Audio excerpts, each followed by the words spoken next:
mic. Yeah. All I need is one mic. Yeah. All I need is one mic. Hey everybody, welcome back to One Mic, and today I'm here to talk about Season 3, Episode 3 of Paramount Plus's Mayor of Kingstown, entitled Barbarians at the Gate. The more of this show I watch, the more I've come to appreciate its strategy of steady escalation. This episode was a strange one though. Like, while I enjoyed how it moved all of its stories along, and we're going to talk about each of them, there were also a couple of moments that maybe kind of scratched my head in both bewilderment and frustration, and these are moments I'm not accustomed to having while watching this show. This isn't like the best show on TV or anything like that, but it does what it does very fucking well. Very rarely do I have complaints of the nature that I have today, but I wouldn't be me if I didn't point it out, so let's get into it. The main focus and most dramatic escalation that takes place in this episode is regarding Constantine and Mike. We learned that Constantine not only shot Tatiana, but he dumped her body and that baby in a dumpster. When Mike arrives on the crime scene, Ian tells him about the body and the baby, and he says that the baby had gnawed on its own hand. Now, here's my first issue. In response to learning that a baby had been put in a dumpster and gnawed on its own hand as it was starving to death, Mike chooses to correct Ian's fucking pronouns and says it's a boy, so it's a he and not an it. Now, generally, I support anyone being called whatever the fuck they want, and I think maybe that's what the show was trying to do here. Problem is, this like forced political social statement doesn't fit where it's being used. It's inaccurate. How does Mike know that that baby identifies as a boy? I'm sorry. No, but like in all seriousness, no, this scene did irritate me because this was a completely unnecessary line and correction. Ian's use was genderless. It's accurate and it's acceptable. Specifying that it was a boy wasn't necessary. Since when do we go from using a term that is genderless and thus more accepted to a specific gendered term? Normally it's the other way around. Why? Because someone wanted to make a political statement that boys have dicks and should be addressed with male pronouns. They were just too stupid to make their point at the right time, and a really powerful scene suffered greatly because of it. Like, there's no place on this planet where someone is going to hear that a baby was thrown in a dumpster and was gnawing on his own hand to stay alive and respond with a pronoun correction.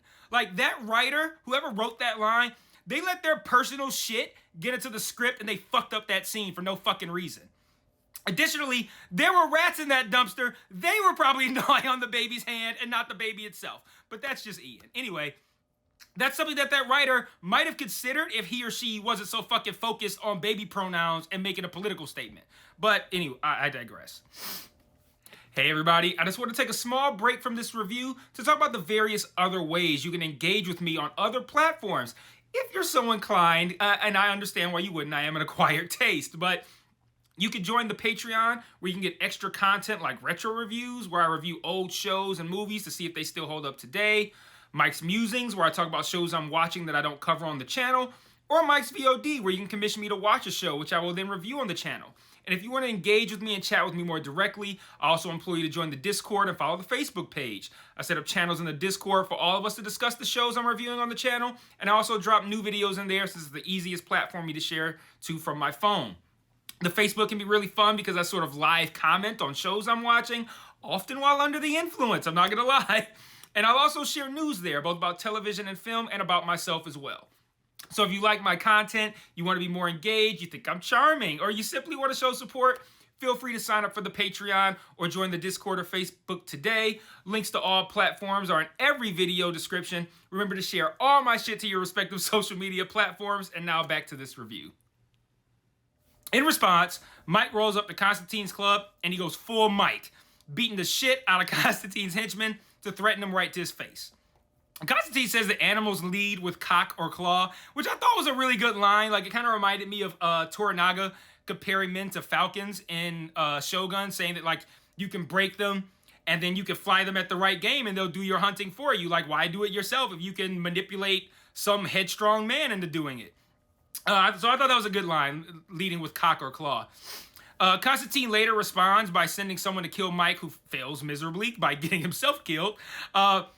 which prompts Mike to later return to the club and threaten Constantine some more. So not a lot happens with Mike and Constantine. They escalated quite a bit, but nothing really happens but with threats from Mike toward Constantine.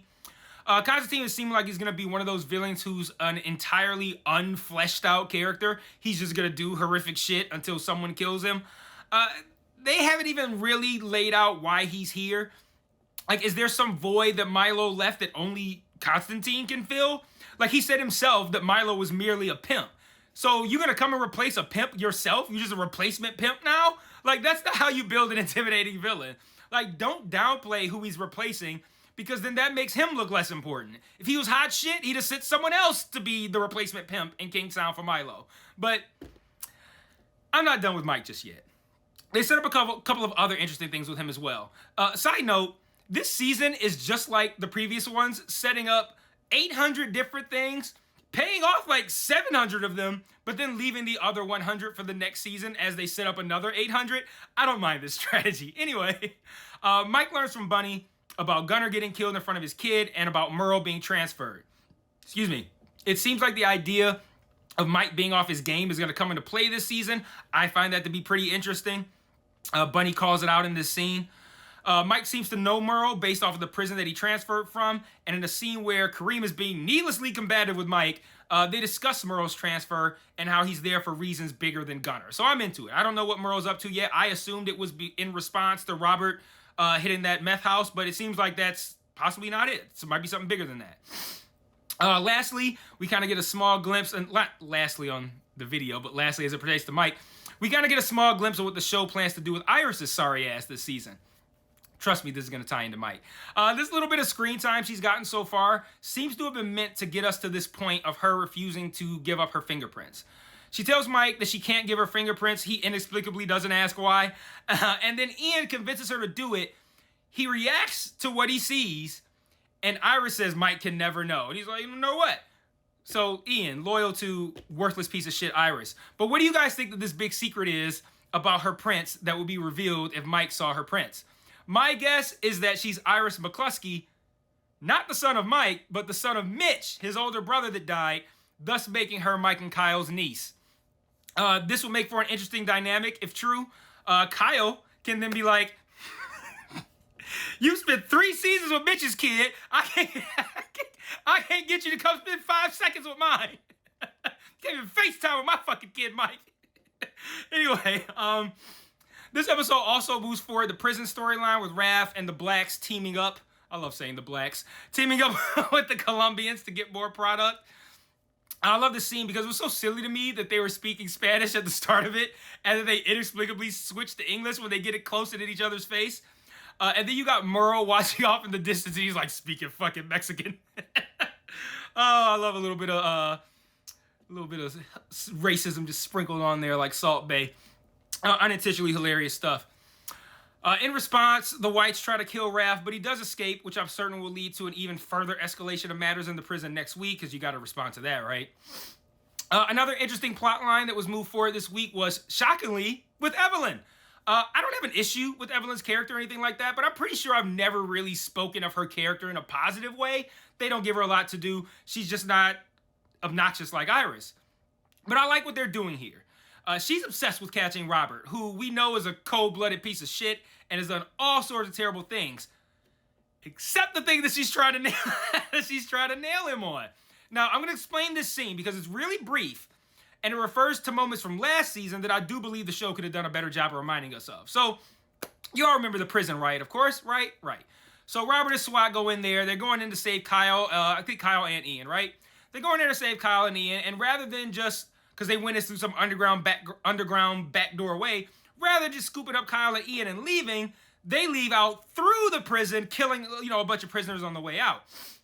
And there was a guy named Morrissey last season that was going to snitch on Robert about his behavior during that riot. But it's not Robert, but Ian who goes to visit Morrissey to handle that situation.